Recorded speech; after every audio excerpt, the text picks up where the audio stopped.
Bismillahirrahmanirrahim. Assalamualaikum warahmatullahi wabarakatuh. Kita mulai perkuliahan kita hari ini untuk mata kuliah digital marketing. Ya. Hari ini kita akan membahas mengenai mobile commerce. Bagi yang belum absen, silahkan absen di kolom chat, gitu ya. Dan bila ada yang bertanya, boleh lambaikan tangan dan ataupun langsung di kolom chat ya, atau nanti di WA group. Saya akan share screen-nya. Sebentar.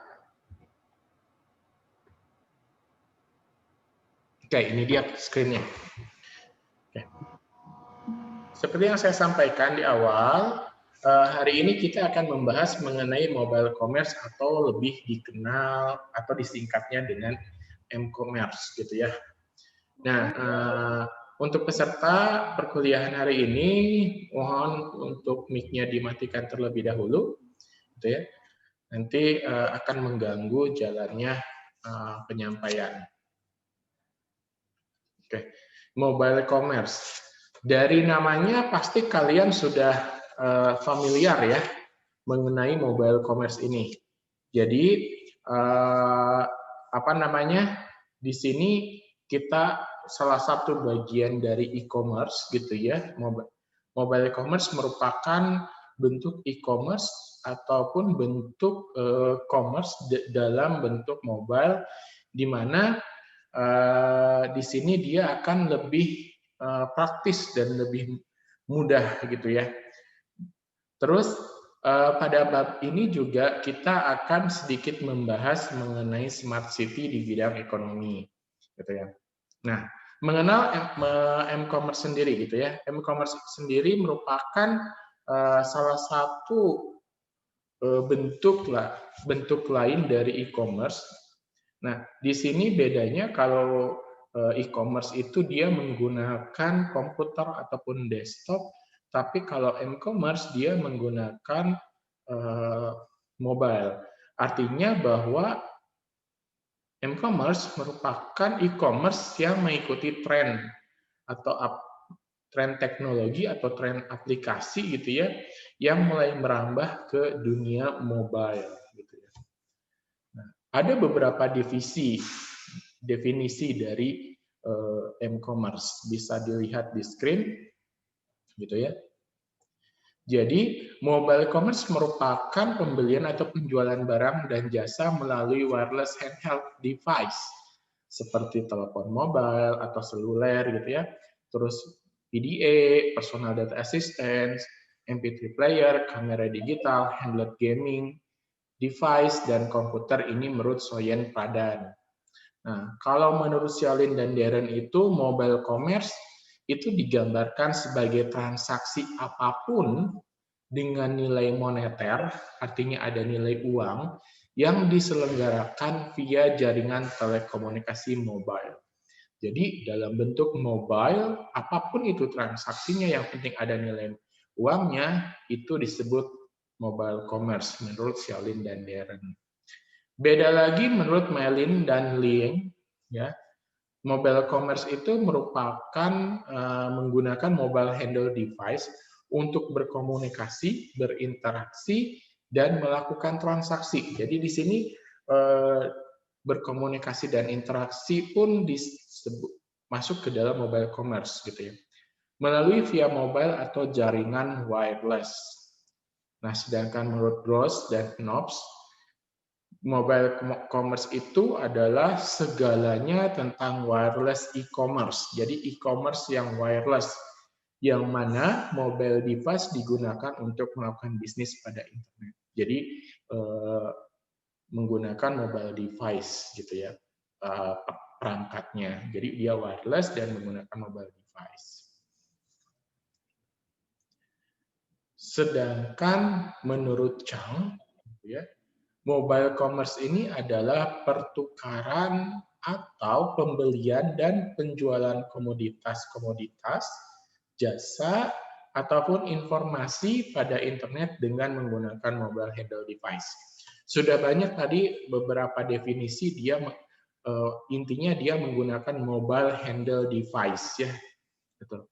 Nah, sedangkan menurut Boston Consulting Group, dia menggabungkan dari Tara Switch dan Maharamov, sorry. Jadi mobile commerce itu didefinisikan sebagai sebuah kegiatan yang berhubungan dengan transaksi komersil melalui jaringan komunikasi dengan wireless device atau mobile. Dan penggunaan m-commerce akan meningkatkan hemat biaya. Di sini dia menekankan harus ada hemat biaya. Dan konsumen menggunakan aplikasi mobile commerce pada tempat dan situasi yang berbeda. Artinya bisa mobile dimanapun, gitu ya. Nah, yang membedakan dari e-commerce dan mobile commerce adalah penggunaan mobile device seperti telepon seluler, PDA, ataupun laptop sendiri dalam melakukan transaksi. Ya, jadi kesimpulannya di sini adalah mobile device ini merupakan syarat wajib yang harus ada dalam bisnis mobile commerce. Jadi yang membedakan e-commerce dan mobile commerce itu adanya mobile device-nya, gitu ya. Seperti layaknya di handphone ini, mobile device. Oke, selanjutnya contoh m-commerce, gitu ya. Ini adalah beberapa contoh, kalian pasti sudah tahu, gitu ya. Pertama, pembayaran tagihan menggunakan mobile phone atau handle device. Yang kedua, menggunakan pengenalan suara pada mobile phone untuk membeli, sebentar. Jadi untuk membeli tiket, gitu ya, atau karcis bioskop, gitu ya.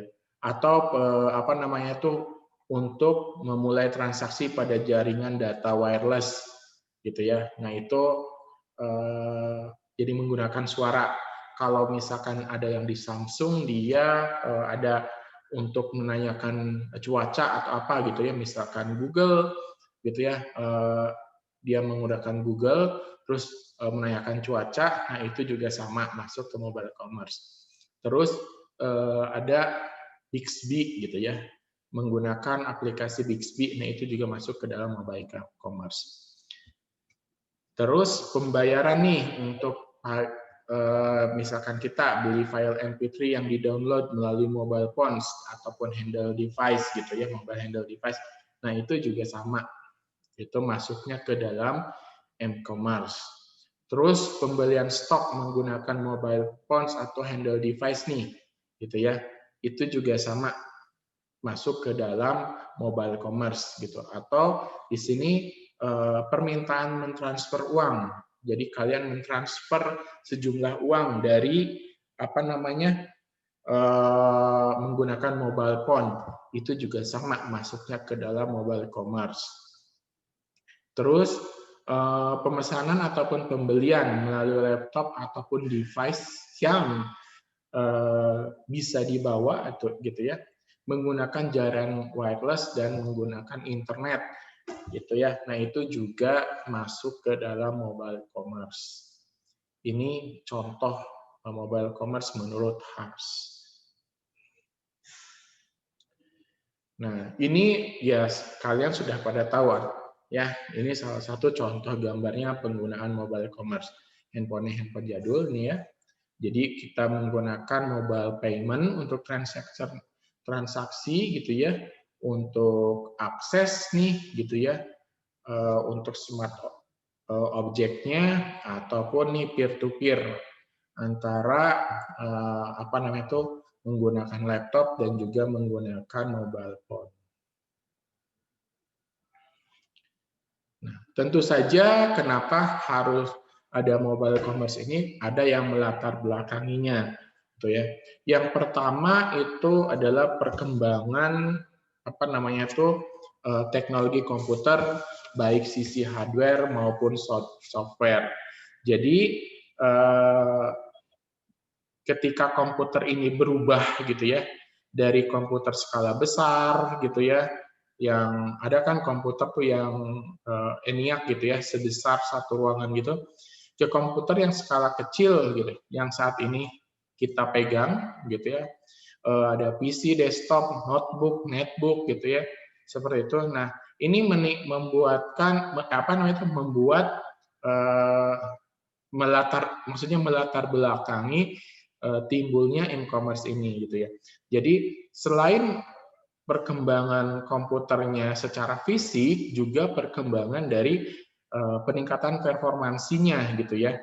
Makin banyak nih pengguna-pengguna komputer yang secara personal atau pribadi gitu ya. Terus sekarang kan mudah didapat, komputer itu tidak susah lagi gitu ya. Termasuk netbook, notebook gitu ya, itu juga makin mudah sampai berevolusi ke mobile computing dalam artian menggunakan tablet dan smartphone dan juga handphone gitu ya. Jadi ibaratnya ketika smartphone sekarang ataupun tablet itu layaknya layaknya komputer dalam bentuk small. Yang kedua, latar belakangnya itu adalah evaluasi dari jaringan komputer itu sendiri dari waktu ke waktu. Mulai dari kecepatan aksesnya dan transfer datanya, makin ke sini kan makin besar ya data dari sebuah aplikasi gitu ya. Nah, terus quality of service jaringannya gitu. Jadi layanan di dalam jaringan komputer itu sendiri dengan beragam teknologi yang di build di dalamnya, built-in teknologi kayak parallel computing-nya, NFC-nya gitu ya. Terus RFID-nya, terus augmented reality-nya juga ya, dan lain-lain. Gitu. Jadi makin banyak teknologi yang memang ditanamkan dalam komputer tersebut, termasuk di dalam mobile device sekarang. Selain itu juga dukungan atau produk dari pendukung untuk built-in teknologi tadi dari berbagai vendor. Misalkan ada smart card gitu ya, terus ada RFID reader-nya, terus dari sisi payment-nya ada kartu kredit sisi gitu ya, terus ada jasa layanannya dari mulai security-nya, keamanannya, support sistemnya juga. Yang keempat yang melatar belakangi itu adalah kemudahan teknologi, yaitu di mana e-commerce ini dibandingkan e-commerce ini lebih mudah gitu ya. Jadi cukup dengan menggunakan perangkat mobile dan koneksi internet, kita dapat melakukan transaksi dan transaksinya itu bisa dilakukan lebih cepat dan mudah. Kita nggak harus kemana-mana. Termasuk si penjual nih, penjual juga bisa langsung dia upload produk, menawarkan barang ataupun jasa gitu ya. Si pembeli langsung dapat memilih tanpa dia harus mencari-cari komputer, karena sekarang kan mobile device tuh langsung biasanya dipegang nggak jauh dari personal atau dari orang tersebut gitu ya.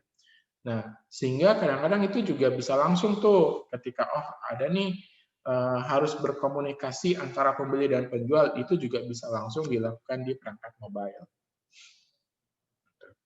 Nah, yang kelima itu dukungan dari pihak perbankan sendiri mengenai payment kepada para penyedia layanan transaksi online. Nah, ini sangat mempengaruhi perkembangan dari mobile commerce itu sendiri. Contohnya misalkan PayPal di sini, atau perbankan-perbankan lain yang dia sudah saat ini sudah mempunyai aplikasi mobile-nya yang ditanamkan di handphone. Jadi tinggal diunduh atau di-download saja.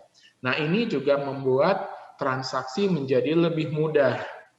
Artinya ketika sekarang kan bisa mulai transfer gitu ya. Bisa misalkan ketika kita sudah pilih barangnya, sudah gitu ditunggu payment-nya, langsung kita transfer, langsung dia memvalidasi gitu ya, dan prosesnya cepat. Atau dia menggunakan e-money sekarang gitu ya, menggunakan e-money sehingga pada saat kita transfer e-money sudah ketahuan langsung otomatis terpotong. Nah, itu yang melatar belakangi adanya mobile commerce gitu ya. Terus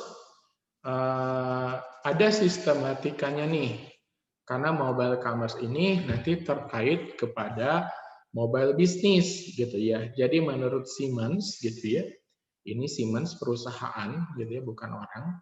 Sistematika mobile business itu dibagi ada 6 kategori. Yang pertama mobile commerce yang akan kita bahas hari ini, yang sedang kita bahas, di mana terdiri dari perbankan, perdagangan, pembelian, tiketing, pelelangan, travel management, dan lain-lain. Terus ada mobile info service. Di sini mengenai informasi cuaca, seperti yang saya bilang tadi, Google misalkan bagaimana cuaca hari ini gitu ya. Nah, itu mengenai pasar modal, nah itu juga sama, kita bisa tinggal akses, tinggal kita ngomong gitu ya, apa yang mau dicari, termasuk berita juga, jasa penetapan lokasi dan sebagainya. Kalau yang ketiga mobile service, itu jasa perbaikan, emergensi, pengontrolan, serta jasa telematika lainnya. Terus mobile komunikasi, gitu ya, mobile communication ini udah jelas, komunikasi suara, SMS, pesan-pesan, chat gitu ya, mobile multimedia, WhatsApp itu masuk ke dalam mobile komunikasi. Mobile entertainment ini hiburan, musik, video, games dan lain-lain gitu ya. Nah, yang terakhir itu mobile office ini adalah yang terdiri dari email, penjadwalan dan direktori. Itu ini jarang dipakai gitu ya untuk mobile office. Nah, apa sih nilai pentingnya kita menggunakan mobile commerce? Pertama dari sisi fleksibilitas. Mobile commerce itu menyajikan fleksibilitas yang lebih dibandingkan e-commerce itu sendiri. Jadi konsumen itu cukup menggunakan perangkat mobile, itu smartphone ataupun misalkan tablet, handphone gitu ya, dan dia mengkoneksikan ke internet untuk mengakses layanan mobile commerce. Jadi dia bisa mencari produk yang diinginkan, terus melakukan pembayaran gitu ya. Jadi lebih fleksibel dan menerima, udah gitu kita tinggal terima aja nih, kita tinggal tunggu barangnya yang dikirim.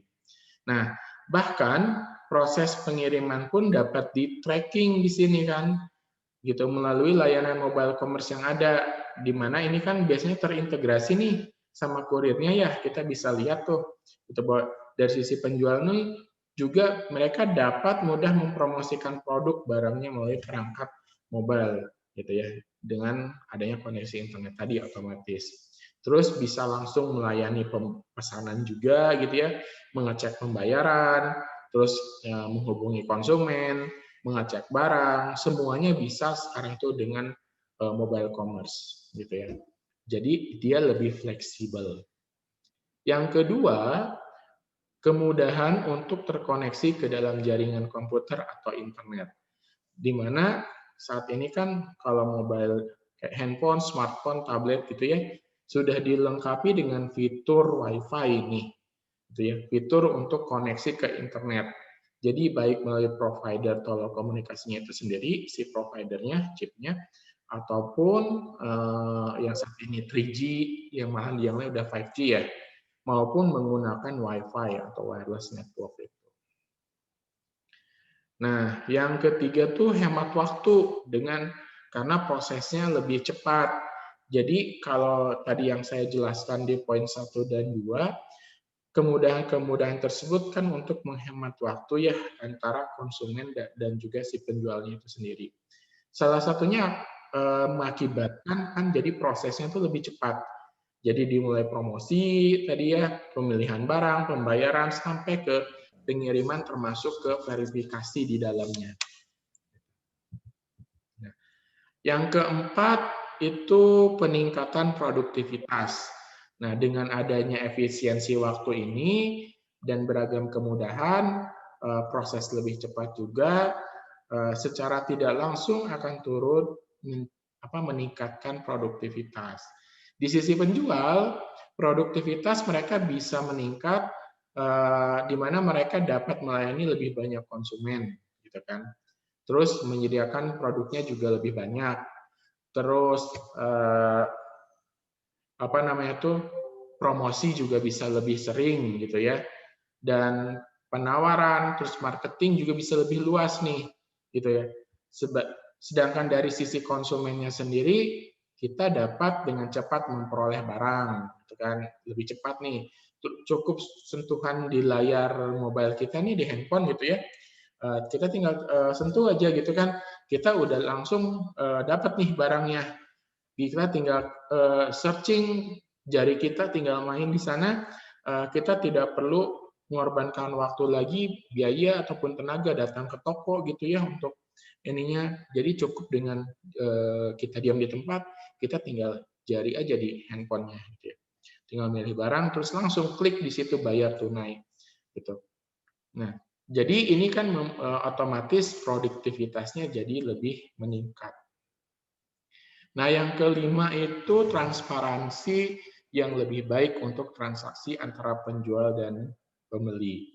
Nah, e-commerce dan m-commerce ini menawarkan transparansi transaksi yang lebih baik, di mana di sini kan tersedia layanan teknologi NFC ya, Near Field Communication, di mana pengguna dapat dengan mudah melakukan pembayaran, terus verifikasi, pemberitahuan, dan catatan transaksinya juga ada. Demikian juga dari penjual gitu. Nah, kemudian terdapat juga konfirmasi nih melalui email biasanya. Nah, bentuk transparansi digital lainnya itu. Jadi ada konfirmasi ke email.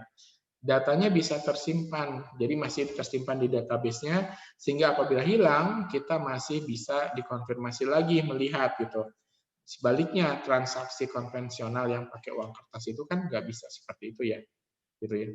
Ini lebih kalau konvensional dia lebih rentan terhadap kerusakan dan juga kehilangan. Gitu. Jadi itu nilai pentingnya kenapa menggunakan mobile commerce. Ada 5. Selanjutnya apa saja sih keuntungan gitu ya? Sebentar. Ininya mana ya? Apa saja keuntungan menggunakan mobile commerce? Yang pertama dari sisi kepuasan pelanggan, gitu ya, di mana pelanggan bisa lebih puas, terus biaya juga lebih hemat karena kita tidak perlu kemana-mana dan menimbulkan peluang bisnis baru. Yang kedua, dengan menggunakan e-commerce setiap waktu di mana saja dengan lightweighted device, artinya kita bisa menggunakan di mana saja, gitu ya, tanpa berbatas waktu. Terus pemilik tunggal mempunyai pengendalian atas data, sedangkan mobile device dapat diselaraskan. Artinya di sini kalau dengan mobile device itu kita lebih fleksibel gitu loh, bisa menyesuaikan. Kalau dengan misalkan apa namanya itu pemilik tunggal dan manajemen di perusahaan tanpa konvensional, ini mereka yang mendalikan dari orang tertentu gitu ya. Kalau kita yang mengendalikan adalah kitanya sendiri dengan mobile device ini. Terus e-commerce ini dapat membawa penjual dan pembeli bersama-sama dengan mudah sehingga memungkinkan untuk mendapatkan laba yang lebih besar dan hubungan dengan pelanggan pembeli menjadi semakin dekat karena langsung gitu kan. Nah, kenapa laba lebih besar? Karena dia langsung nih tanpa perantara, terus udah gitu bisa banyak gitu ya, terus sudah gitu bisa frekuensinya ditingkatkan gitu ya, pelanggannya juga bisa bertambah. Terus apa kerugiannya nih kalau kita menggunakan e-commerce? Biasanya nih mobile device ini tidak biasanya menawarkan grafik gitu ya, atau daya proses dari suatu PC, biasanya instan kalau mobile device nih. Yang kedua, layarnya pasti lebih kecil gitu ya, terbatas sehingga membatasi kompleksitas dari aplikasi itu sendiri. Terus yang ketiga, masing-masing jaringan mempunyai pendekatan yang berbeda terhadap pemahaman e-commerce. Artinya di sini jaringan sangat mempengaruhi terhadap layanan dari e-commerce itu sendiri. Sebentar ya, saya kok ininya agak ini. Kita lanjutkan lagi.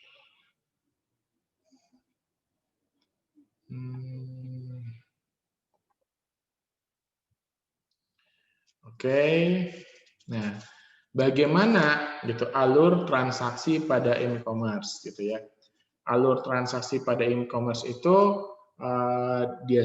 biasanya dia melibatkan dari vendor telekomunikasi, vendor layanan e-commerce-nya itu sendiri, pihak bank, gitu ya, vendor transaksi online dan pihak-pihak lainnya yang memang turut terlibat. Misalkan kadang-kadang pemerintah, gitu ya, pengembang aplikasi, pihak ketiga dan vendor dari perangkat mobile. Terus ini dimulainya dari perangkat mobile di mana yang dia tersedia ke dalam atau terkoneksi ke jaringan internet, baik WiFi atau menggunakan vendor dari telekomunikasi seperti Telkomsel, XL gitu ya, beserta aplikasi klien yang diperlukan ataupun aplikasi web browser. Ini alur transaksi, gitu ya. Contohnya agak buram ya. Jadi setelah tadi tuh kemudian pengguna melalui perangkat mobile dapat mengakses layanan e-commerce untuk memperoleh produk yang diinginkan. Nah, ini tentu saja disediakan oleh pelaku e-commerce. Jadi, di dalam e-commerce sendiri akan terjadi pertukaran nih, gitu ya. Ada pertukaran data atau data exchange di mana tidak hanya pertukaran data, ada juga information exchange, terus ada penyajian informasi, ada transaksi online, verifikasi, transaksi dan verifikasi pembayaran, sehingga menjadi proses transaksinya lebih cepat dan lebih mudah, lebih efektif, dan memiliki nilai lebih dibandingkan transaksi e-commerce dan transaksi konvensional. Jadi jalur komunikasi dan pertukaran data serta informasinya disajikan melalui jaringan internet yang disediakan oleh vendor telekomunikasi atau internet service provider-nya. Nah, beberapa buah penyedia layanan e-commerce mulai menyediakan aplikasi terintegrasi untuk yang proses pada e-commerce ini gitu ya, salah satunya ditampilkan di ilustrasi yang ini nih, yang agak buram ini gitu ya. Ini untuk alur transaksi e-commerce. Nah, sistem kerjanya. Jadi kita perlu tahu nih bagaimana sistem kerja e-commerce gitu ya. Biasanya sebuah aplikasi dan layanan e-commerce itu memiliki sistem kerjanya seperti ini. Yang pertama, pengguna mengakses aplikasi dengan layanan e-commerce dari perangkat mobile dengan koneksi internet. Gitu ya. Misalkan menggunakan smartphone atau handphone ataupun tablet gitu ya, yang terhubung ke jaringan internet. Yang kedua, pengguna mengakses toko online yang diinginkan dan mencari produk yang diinginkannya, terus masuk nih kan, dimasukin ke keranjang belanja virtual, kemudian dilanjutkan ke proses pembayaran secara online gitu ya. Nah, pembayaran ini juga melibatkan sistem manajemen untuk transaksi retail nih, atau Retail Transaction Management System, yang melibatkan pihak bank, tempat konsumen menjadi nasabah tersebut, terus ada PIN-nya, ada SSL-nya, dan login pengguna untuk otentikasi dan peningkatan keamanan terhadap transaksi elektronik yang terjadi.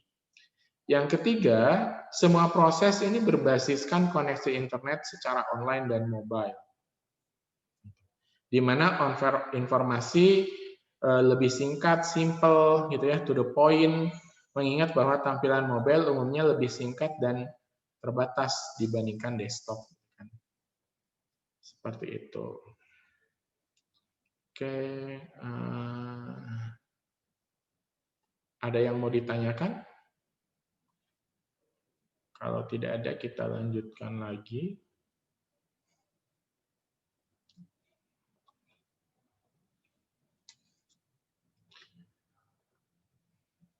Nah, ini sistem kerja e-commerce gitu ya. Jadi bagaimana sistem kerja ini tadi yang 1 sampai 3 tadi ini ilustrasinya gitu ya. Di mana si pembeli gitu ya, dia menggunakan layanan e-commerce, kemudian dia di sini ada transaksi gitu ya. Transaksi ini di sini kan ada pembeli, ini ada merchant-nya, nanti dia ada transaksi gitu ya. Nah, si merchant-nya sendiri punya bank, si customer-nya sendiri punya bank, Ketika transaksi oke, gitu ya, dia punya dari sini tuh dia punya mobile wallet atau mobile banking ataupun apa itu. Kemudian dia melakukan payment-nya ini dia proses melalui internet dan masuk ke si bank dari si merchant gitu ya. Banknya keterima, uangnya keterima, dia mengirimkan barang ke si customer-nya. Itu sistem kerjanya. Nah, ini salah satu contoh vendor-vendor dunia penyedia layanan mobile commerce, gitu ya. Nah, yang pertama itu ada Google. Ini merupakan raksasa IT dunia saat ini ya, gitu ya. Dikenal dengan Google Pay, Google Wallet, gitu ya. Layanan ini terhubung ke email Google biasanya. Terus yang kedua HSBC, ini salah satu yang vendor dunia juga, kategori dunia gitu ya. Kenapa BCA nggak masuk? Karena memang belum masuk ke dalam ranking di dunia 5 besar, belum masuk ya. Jadi HSBC juga sama, ada mobile payment gitu ya, terus masuk ke dalam jenis mobile commerce. PayPal itu udah jelas gitu ya. Terus Amazon juga masuk ke dalam vendor yang mobile commerce gitu ya, menyediakan layanan e-commerce untuk memudahkan konsumennya dalam pembelian. Visa dan Mastercard ini sudah tidak asing lagi ya, ini kartu kredit yang dia memang menyediakan layanan mobile commerce-nya juga untuk pengguna. Nah, mobile commerce gitu ya, ini terkait dengan nanti penggambaran mengenai smart city. Jadi saat ini apa sih hubungannya nanti e-commerce, mobile commerce dan smart city ini gitu ya. Jadi kan saat ini nih banyak nih sejumlah negara di dunia termasuk Indonesia juga yang beberapa kota ya, dia mengimplementasikan e-commerce dilakukan pada satu maupun beberapa buah bidang gitu ya. Salah satunya di bidang ekonomi nih. Nah, terkait ini hubungan e-commerce dan smart city gitu seperti ini. Jadi smart city merupakan konsep dari pengembangan dan penerapan implementasi teknologi untuk suatu wilayah perkotaan sebagai sebuah interaksi yang kompleks antara berbagai sistem di dalamnya gitu ya. Nah, city gitu ya, itu menunjuk pada sebuah kota nih sebagai pusat gitu ya, di mana semua pusat kehidupan berada di situ. Konsepnya smart city ini diterapkan awalnya tuh di Amerika dan Uni Eropa. Nah, kini sudah banyak diterapkan di beberapa negara. Smart city ini mencakup antara lain di bidang pendidikan, kesehatan, pariwisata, pemerintahan, dan juga lain-lain. Nah, dikatakan konsep masa depan suatu kota atau kualitas hidup yang lebih baik untuk smart city ini dan yang berbasiskan teknologi komputer atau komunikasi. Nah, jadi smart city ini itu sekilas ya, gitu ya. Nanti ada bukunya tersendiri kalau mengenai smart city. Nah, bagaimana dengan smart city di bidang ekonomi, gitu ya? Smart city di bidang ekonomi diharapkan mampu memberikan solusi terhadap masalah-masalah yang ada sekarang terkait gitu ya jumlah pengangguran, potensi terus dan kejahatan sosial gitu ya, terus potensi wilayah yang bersangkutan, terus masuknya produk-produk luar negeri. Nah, kenapa yang dibahas di ekonomi? Karena kita membahas tentang transaksi mobile commerce, di mana di situ lebih ke arah masalah ekonomik, bukan humanity-nya, bukan masalah psikologisnya, bukan masalah tadi yang apa namanya itu kan banyak tuh smart city itu tadi tidak hanya di apa namanya tuh di ekonomi saja gitu ya terkaitnya, tapi kita fokus karena kita membahas tentang mobile commerce, fokusnya jadi di ekonomi gitu. Jadi ada 3 nih, pertama pengangguran dan kejahatan sosial akibat kurangnya tenaga kerja gitu ya, terus penyerapan tenaga kerja berkurang, pengelolaan sumber daya manusia yang juga minim, terus potensi wilayah yang bersangkutan belum terkelola, dengan baik, tingkat ekonomi masyarakatnya juga rendah, gitu ya. Terus masuknya produk-produk luar negeri yang membanjiri pasaran lokal yang bisa mematikan industri lokal itu sendiri. Nah, itu harapannya dengan ada smart city bisa menyelesaikan masalah-masalah tersebut, gitu ya. Jadi dengan dari ketiga permasalahan tadi, gitu ya. Nah, diharapkan akan terwujud atau tercapai kondisinya seperti ini, perwujudan smart city di bidang ekonomi itu. Yang pertama, adanya pemanfaatan teknologi informasi secara bijak dan optimal untuk kesejahteraan masyarakat, pendidikan masyarakat, dan kemandirian masyarakat di bidang ekonomi. Terus menciptakan sebanyak mungkin nih wirausaha yang berbasis teknologi informasi, gitu kan. Jadi makin menumbuhkan jiwa entrepreneurship yang berbasis teknologi atau technopreneur. Terus penyerapan banyak tenaga kerja dari terciptanya wirausaha tersebut, sehingga diharapkan dapat meningkatkan taraf hidup masyarakat dan menghapus jumlah pengangguran maupun dampak sosial yang timbul dari pengangguran tersebut. Terus yang keempat, pengelolaan potensi daerah-daerah secara lebih baik berbasiskan teknologi informasi untuk pemasukan masyarakat daerah yang lebih baik. Nah, ini harapannya dengan adanya smart city, penggunaan e-commerce dan mobile commerce, salah satunya di bidang ekonomi. Terus ini slide terakhir gitu ya. Slide terakhir, ada 4 peranan penting nih e-commerce, mobile commerce terhadap smart city, khususnya dalam bidang ekonomi. Tolong mic-nya di-mute dulu ya. Yang pertama, membantu terciptanya sebanyak mungkin tadi wirausaha yang berbasiskan teknologi informasi atau technopreneur. Proses ini mudah nih dari konteksnya gitu ya, tapi memang sulit untuk penerapannya. Di sini membutuhkan koneksi internet untuk infrastruktur internet yang memadai, perangkat mobile yang memadai, handphone, smartphone, juga produk dan barang jasa yang ditawarkan pada calon konsumen secara online atau mobile. Di mana kalau menggunakan mobile commerce gitu biaya atau modal jadi bisa relatif lebih rendah dibandingkan ada secara fisik gitu ya, atau sewa usaha secara fisik atau lokasi usaha secara fisik.